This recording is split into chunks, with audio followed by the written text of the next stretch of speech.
Thank you. Is this on? Yeah. They've given me the karaoke mic today. Everyone's got fancy radio mics. Good morning. For those of you that don't know me, I'm the other one at Kerfuffle. Hello, Mr. Whale.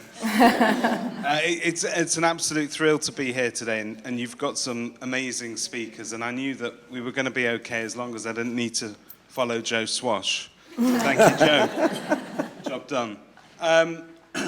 I think coming out of the pandemic, one of the things that we got better at was talking about things.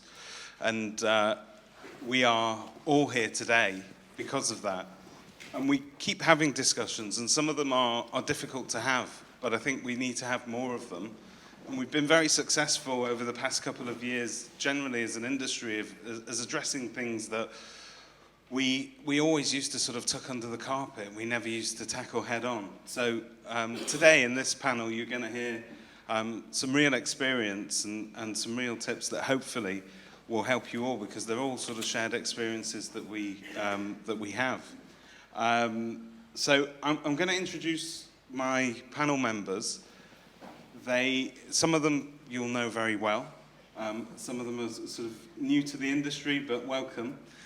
So we'll start with Nicola. Nicola Green, you've had a great career in property law originally, and due to a life circumstance, you completely changed your field of focus. And it's something that we don't, as businesses or as an industry or even as people, feel comfortable talking about all the time.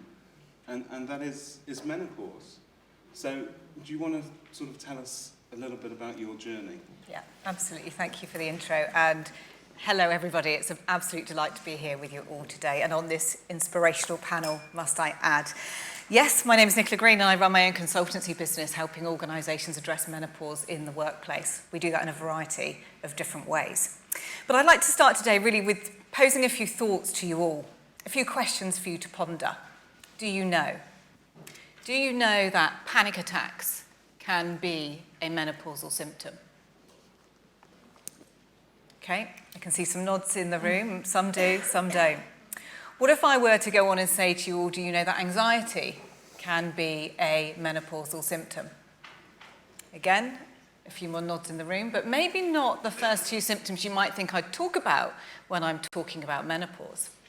What if I were to go on and say to you all, I'd like you just to ponder this one for a moment, that the consequence for many individuals who can no longer cope with their menopausal symptoms through maybe lack of education, medical interventional support, is suicidal thoughts, not completed, and completed suicide.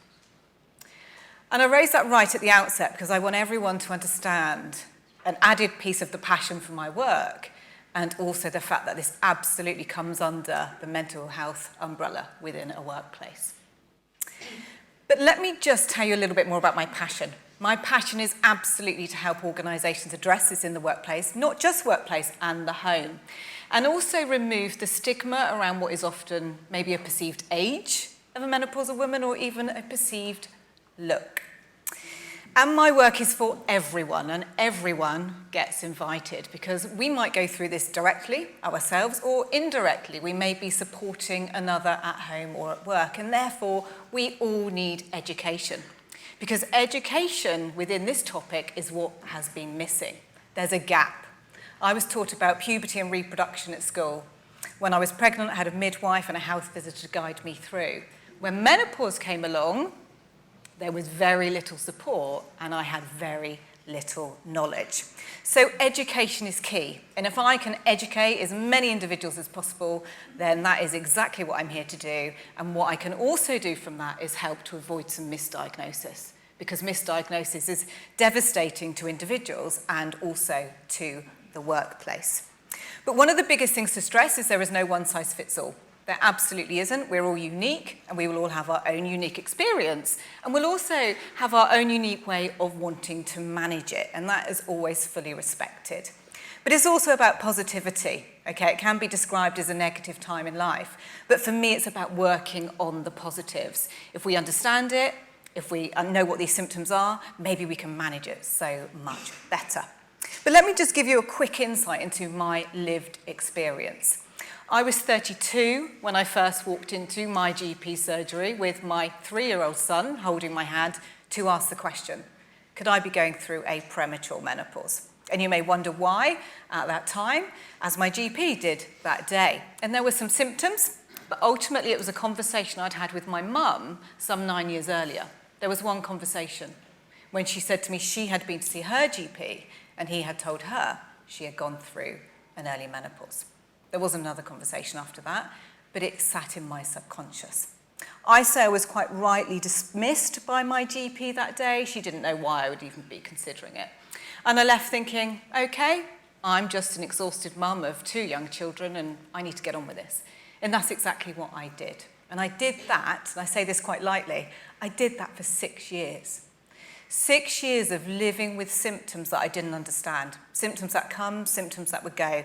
Is it me? Am I going crazy? What is wrong with me? I'm holding down a career in residential property. I'm bringing up a family. I'm just about holding on to a marriage at the same time.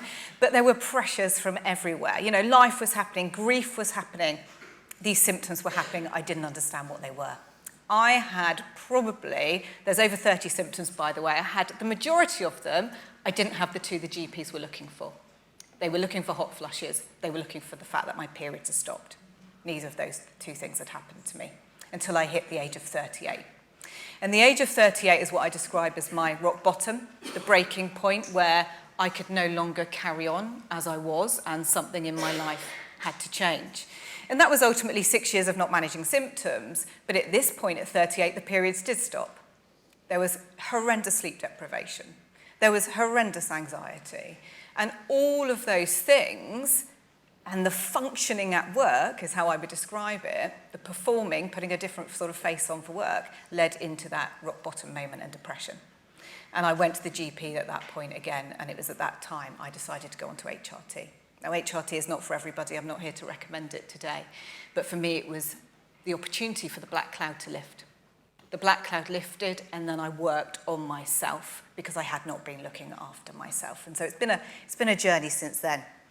However, why the workplace? Why am I saying we need to understand this in the workplace? Well, ultimately, we want to retain the amazing employees we have.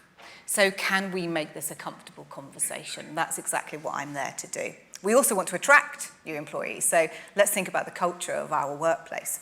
We can reduce sickness. If we can educate our employees on this topic, we can absolutely reduce sickness and misdiagnosis, but we can increase engagement, loyalty, and productivity as well. But ultimately, one of the small things you can do is simply lift a weight off the shoulders of your employees who may now feel that they could talk about this at work. Now, I'm just going to end now with a few little personal takeaways for you all today, and you don't need to be menopausal to take these away with you today. 1, you are not alone. So many individuals, whatever the scenario is, often feel alone. And I just want to provide that reassurance you're not, and please do reach out. The other one is fight your own corner.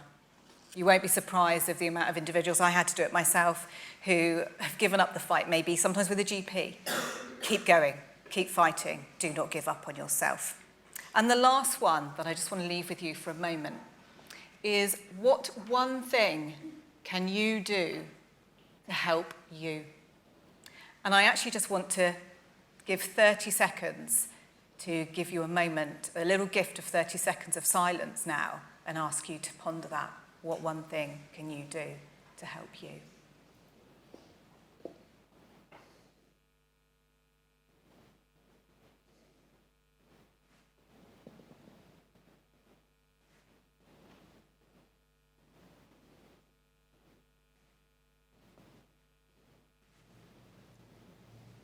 Thank you, everyone. Nicola Green, making the uncomfortable comfortable.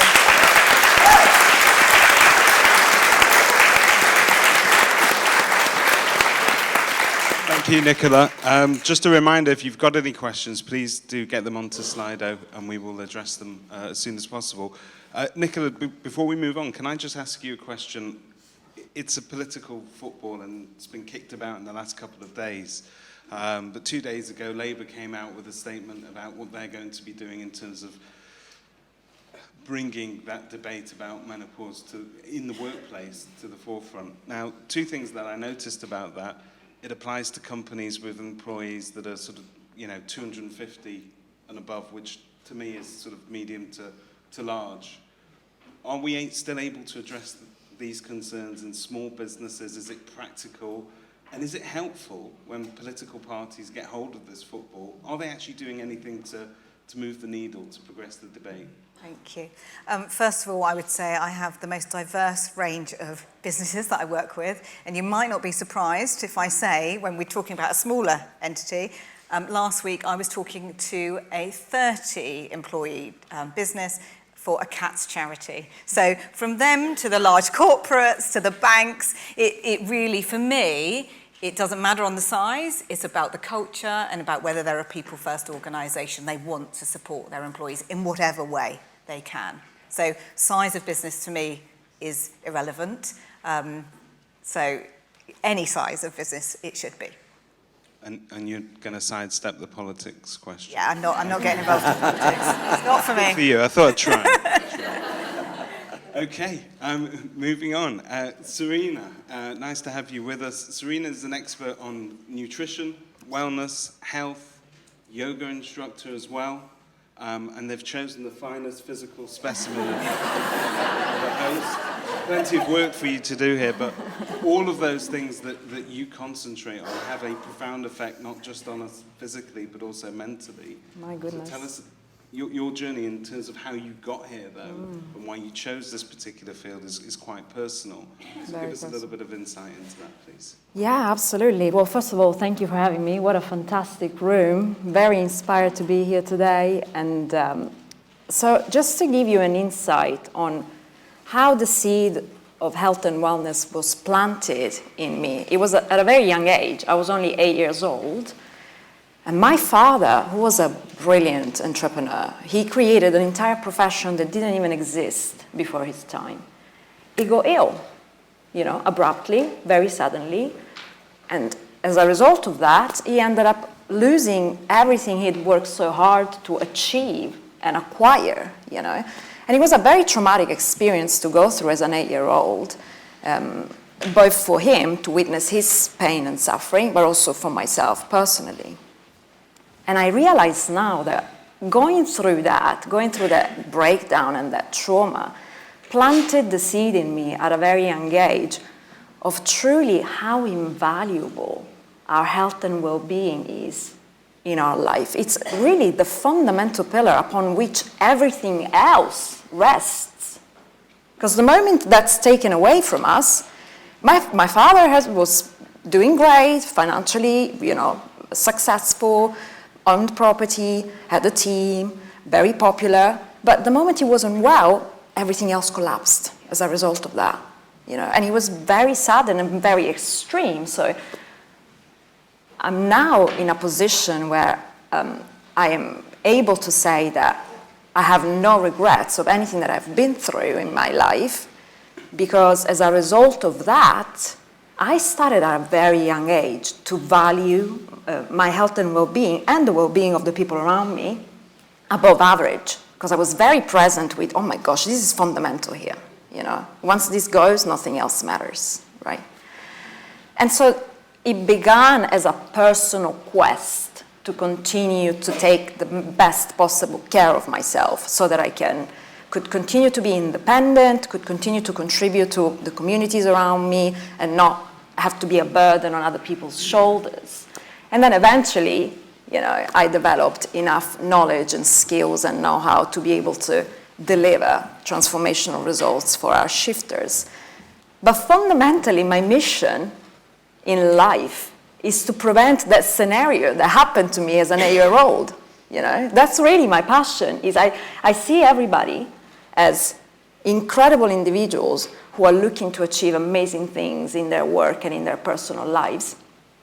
And I am so determined for you to never have to go through that, and for your families to never have to go through that. So that's where it comes from. That's where my passion comes from. Then I specialized in nutrition, and I'm a certified nutrition consultant above other things, because food was at times a challenging area of my life, and I started putting on weight due to hormonal imbalances. In fact, now my field of expertise is how to rebalance your hormones with nutrition and lifestyle. And as we all do, we learn the most from our own personal challenges at times. So I refined a process which has allowed me to develop the skills and the know-how around how to best feed my body to achieve a state of balance and an overall lifestyle, which allows me to prevent all of the challenges and also the misconception and confusion that tend to be very intertwined with food and nutrition, right? And in fact, I'm going to open a small parenthesis and get the audience involved here as we speak about food and nutrition, because it is a big topic, right? It's one that is very popular and also at times very confusing. And I'd like to ask everybody in the audience, who in here would love to have more energy in their day-to-day? Right? And I say this because this is one of the things that people come to me with the most, Weight loss is obviously a very predominant, request.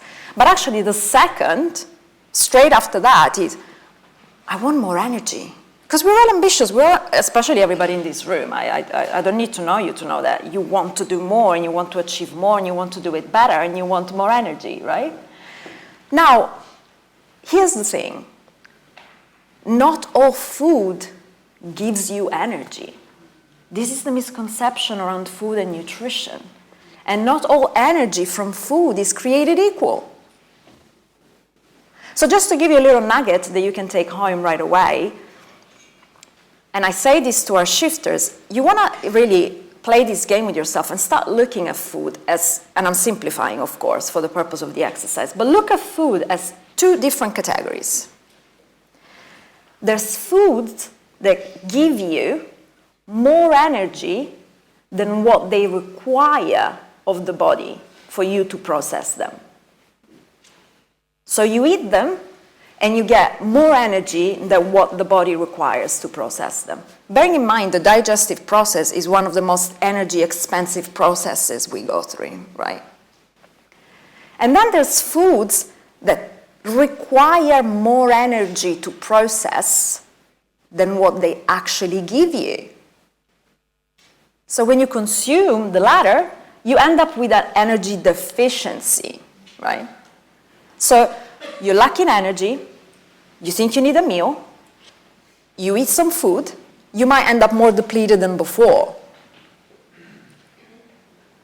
When we start looking at foods from this perspective, then it kind of opens up a different conversation, one that transcends calories, for instance, because not all calories are created equal. This is another huge misconception.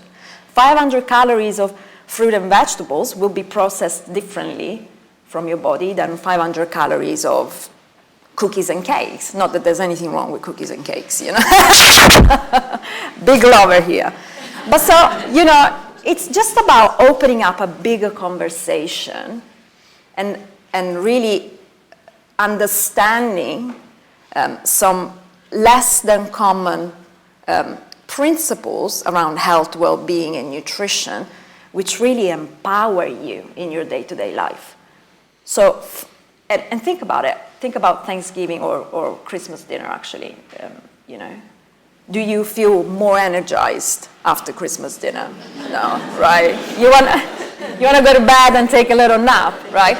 That's the ultimate example of a meal that requires way more energy to process than what it gives you. So my field of expertise around nutrition revolves around unpacking these myths and misbeliefs and less than known truths and facts so that you can really feel the difference and experience and develop your relationship with food in a way that is truly empowering. That's fantastic, thank you.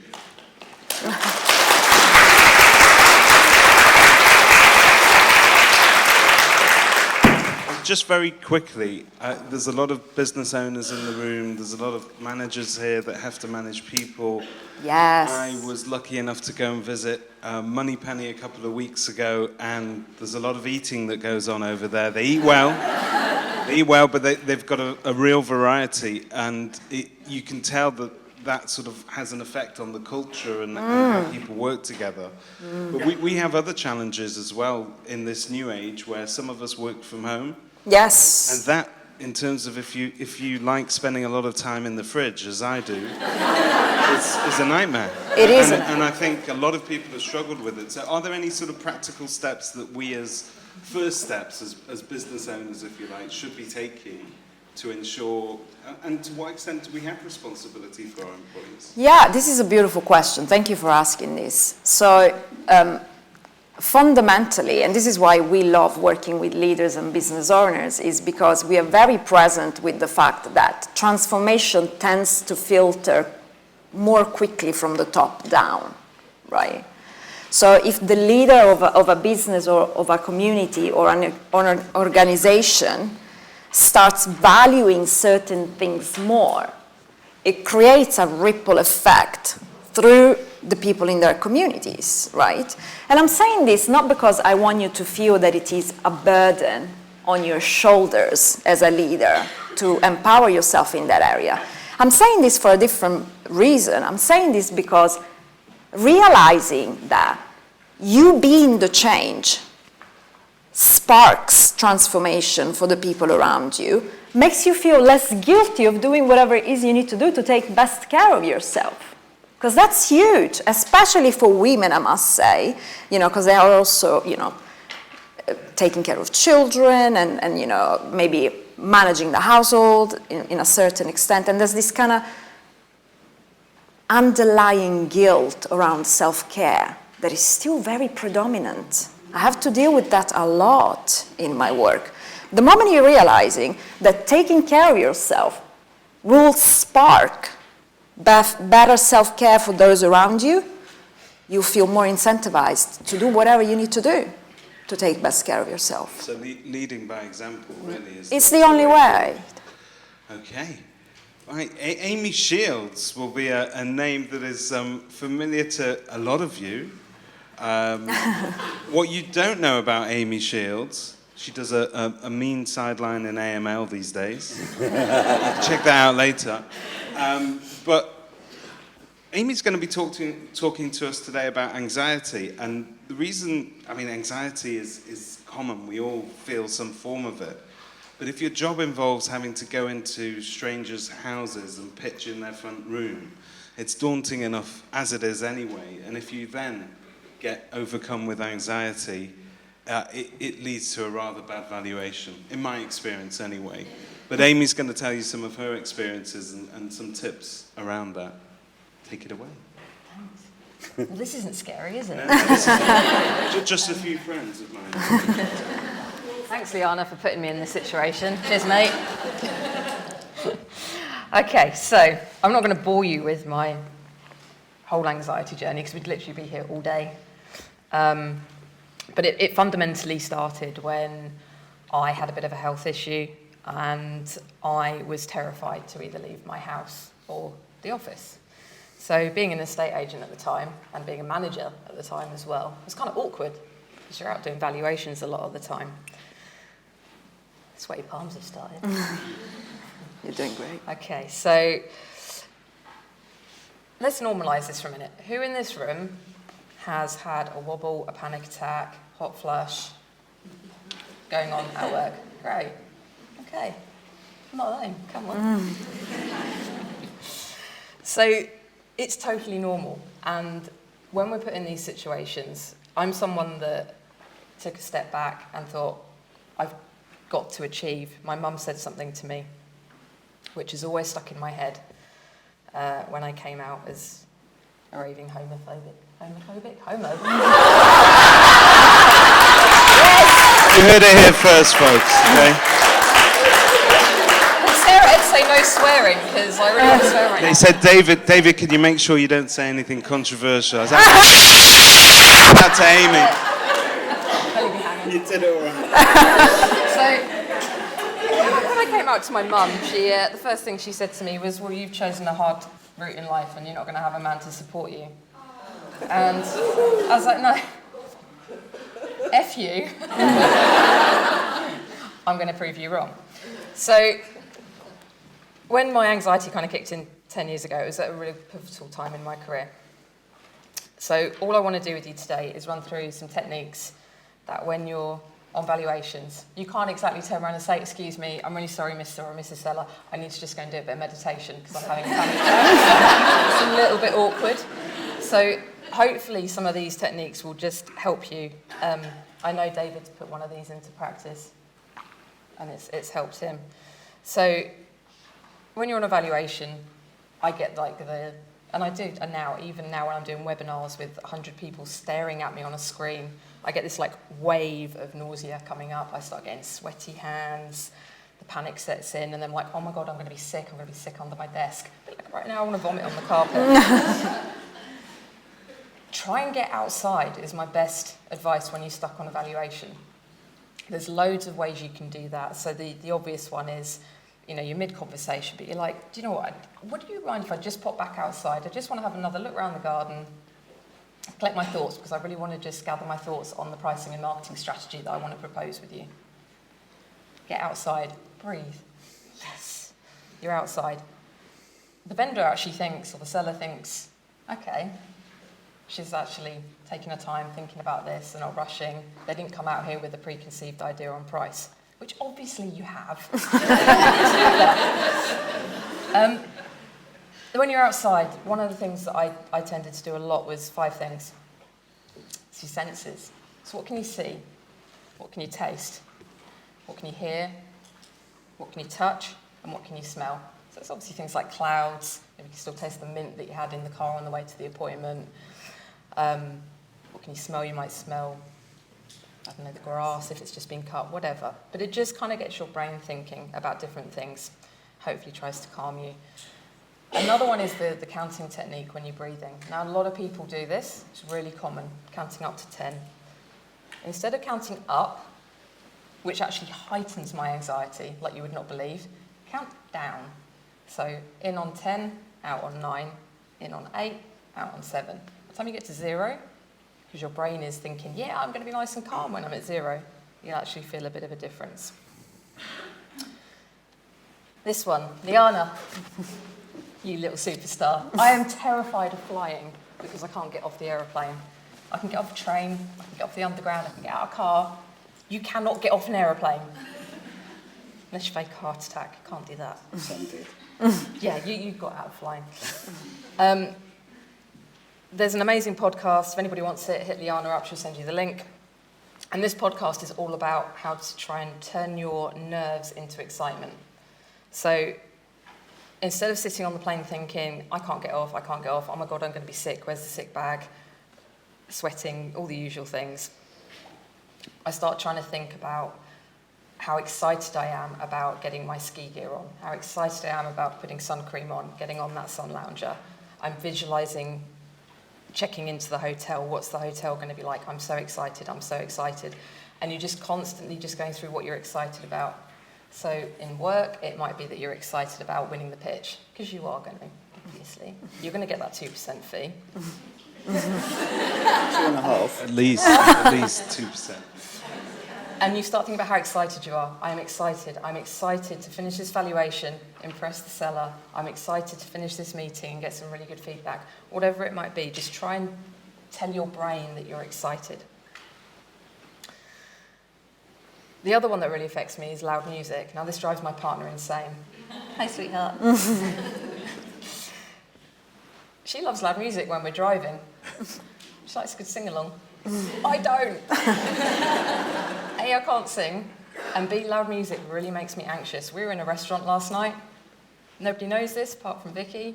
I had a huge panic attack whilst we were trying to eat dinner. Couldn't eat, because there was a band playing in the restaurant. So when you're driving, if you're in a situation, if loud noises affect you, we put podcasts on in the car. So podcasts are a fantastic way. So whenever you're feeling panicky, stick a podcast on. There's some people in this room that do fantastic podcasts. on there, on here.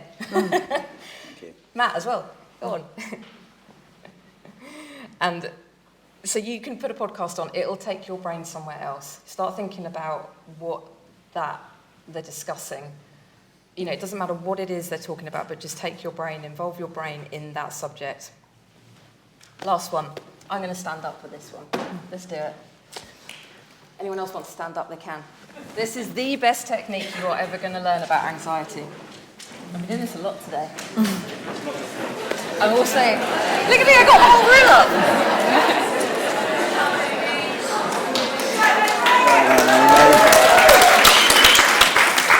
So this one, if you want to know the technique in this, ask Vicky, because I don't know it. It's something to do with CO2 in your body and your brain. Okay? So you breathe in, you take a massive breathe in, and then you do a really quick snort. And then a real long, slow release breathe out.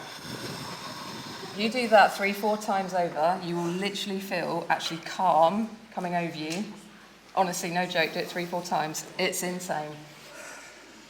Don't ask me how it works, but... No, I know that again is a little bit awkward on evaluation. Maybe.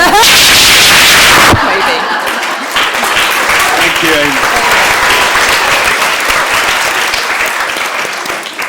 Amy. Okay. No further questions on that. Very clear. We had a practical demonstration today.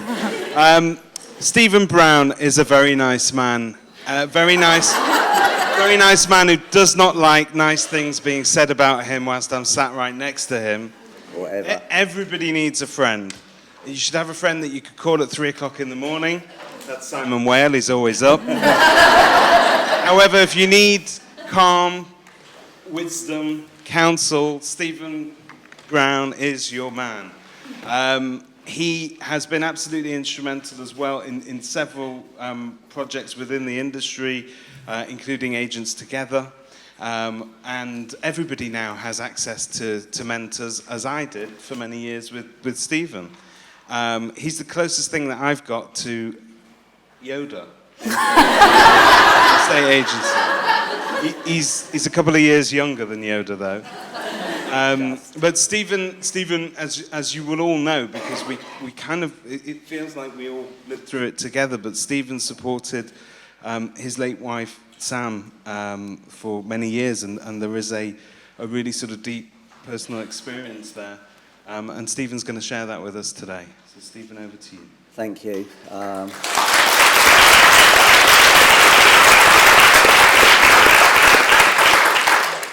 Thank you.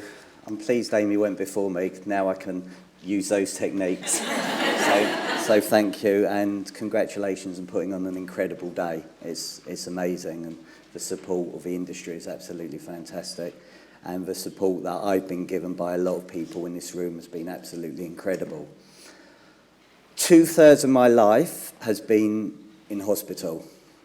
For the first 23 years of my life, it was with my dad. My dad was one of the first people to have a kidney transplant. He was the most incredible, inspirational person to me. On my 21st birthday, he said to me, "Stephen, you need to get me to hospital." I drove through every red light possible to get there, and he said, "What are you trying to do, kill me?" I said, "No, I'm trying to get you to hospital." The next day I turned up, all his doctors and nurses were in tears. And they said, "Stephen," and they were like family because we had got to know them very well, being there year in, year out. And they said, "Stephen, you need to go and say goodbye to your dad. He's not going to be here tomorrow." The next day, my dad started a new business. And 2 years later, sadly, he passed away. But he was inspirational. Every day was a bonus for him. And he was incredibly positive. 10 years I had with Sam in hospital. So I think it was 11th of April, 2011. I'd come back from a game of football from Madrid. I came home and Sam said I was in the bath and I found a lump. I've been to the doctor. I've spoken to the private insurers. We are going to have an appointment later tonight. that was life-changing. Every time we saw this oncologist, the news got worse and worse and worse.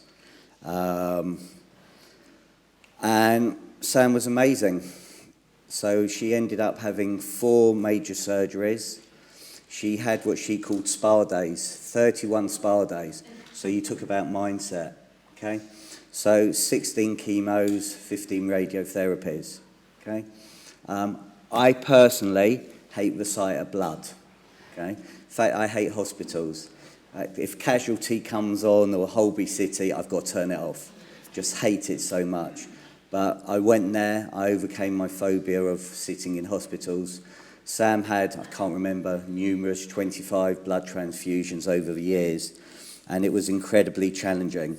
After 5 years, Sam went into remission, which was absolutely fantastic. And she decided to give back, and she did the Shine Walk. So I think relatively soon after, she walked 26 miles through the night, which was absolutely incredible. 3 months later, she felt loads of pains in her bones, and said, come on, we need to go back and see it. And sadly, she was told it was terminal, and the cancer had spread absolutely everywhere. Her thought was for me, Stephen, we need to get you a housekeeper. we need to find you a woman. I said, Sam, you're still here. But Sam was only given a year to live. And I remember we went through all the life insurance, and they phoned up and basically said, and the long and short of it was, if they were going to pay out, Sam had less than a year to live. If not, it was going to be longer. And I was actually at a client doing some training, and I get a phone call from a life insurance, and I don't answer it. I go back to the hotel, and I phone them up. Can I speak to this person? This person's not there. Okay, can you just tell me the answer? Is it a yes or no? It's a yes, we're going to pay out.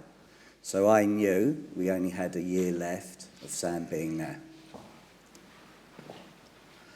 Sam decided she didn't want to go anywhere. 4.5 years later, she was still fighting it. Sam's mindset was absolutely incredible. My dad's mindset was absolutely incredible. You know, there are a lot of people in here that I'm sure are really struggling, and I'm going to speak about that in a second. Sam's oncologist was world-renowned. He would travel the world, and he would talk about one patient, Sam. And he would say every single person on the same treatment as Sam lived a year. Okay. He would go in, year out to this conference and say, I've got this patient, you're not going to believe it, she's still here. And it was Sam's mindset. She just wanted to fight every single day. She didn't want to go. So I became a carer, a cleaner, a cook, the worst cook ever. I mean, my kids are still around. I don't know how I haven't poisoned them. I'm so mad. My cooking's awful. But she was incredible. But what you see on the outside and how people feel on the inside is very, very different. And I know there's a lot of people in here are most probably suffering in silence today. And last year, I had some really, really dark thoughts. The dark thoughts were I wanted to be with Sam. Okay? So anytime I saw a bridge, I wanted to jump. Anytime there was a train, I wanted to jump in front of it. Anytime when there was a level crossing, I wanted to jump in, I wanted to park my car there. And I know there's a lot of people, and the reason why I'm sharing this is because I want people to understand it's fine to talk about it. And I thought I was being stupid with all my thoughts. And there's loads of reasons why. I've got some amazing friends here, family here, my kids, Sam as well. She wouldn't want me to be with her. And I thought I was being stupid, and I learnt the word wasn't stupid, I was being irrational, and my thoughts were totally irrational. But then I started talking about it to loads of people, and I actually found, and I think, Amy, you mentioned the word, it was normal. And what's sad is there are so many people, and I know there's people in this room as well, because, as you said, a lot of people confide in me. There's a lot of people in this room that are suffering. Okay? Please communicate. Please talk. Please don't feel alone in any way. There's loads of people out there that want to help you and support you on your journey. So please talk to people. It will make...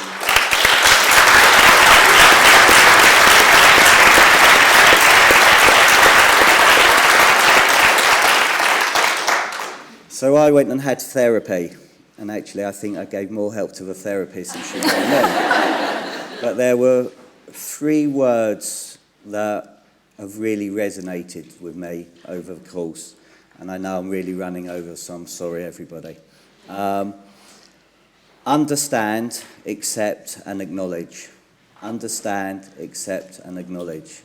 So understand that we may have these thoughts, okay? And actually, maybe it's normal. Accept the fact that you're going to have panic attacks, okay? But there are techniques out there. Acknowledge there are techniques out there that can help you.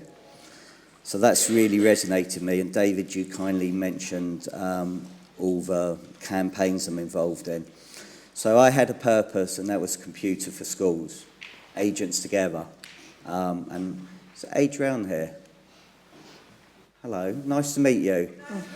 You have got the most inspirational son, okay? And can I briefly share this story? Yeah, sure. Do you mind? Okay. And I hope I don't embarrass you. So Adrian has a son called Daniel. Daniel is 17 years old.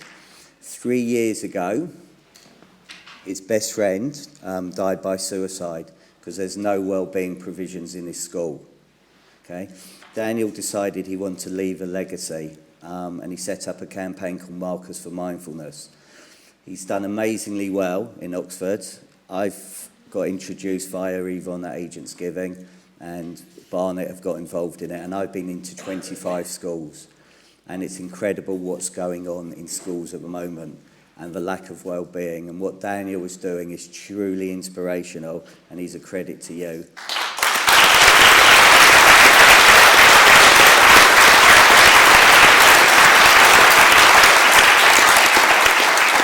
And if you've got any pens and paper that you don't use today, please give it to me, because we're going to give it into schools, and the schools are going to use that to save money on resources so they can bring well-being into schools. Just 2 final things, because I know I'm being pushed. I'm going to share this with you. I've never shared this with anybody else before.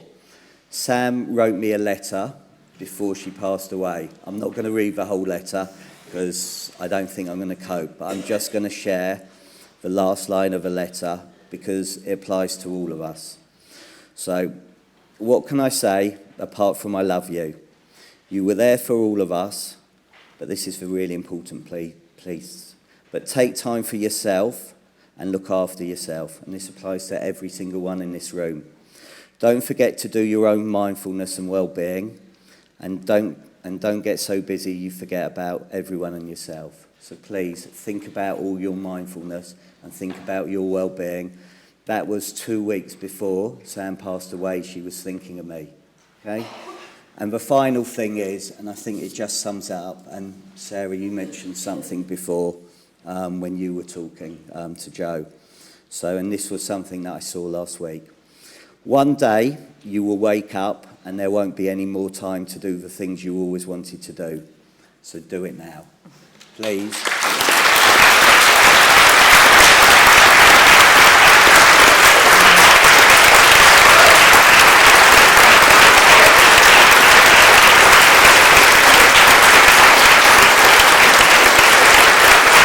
Thank you, Stephen.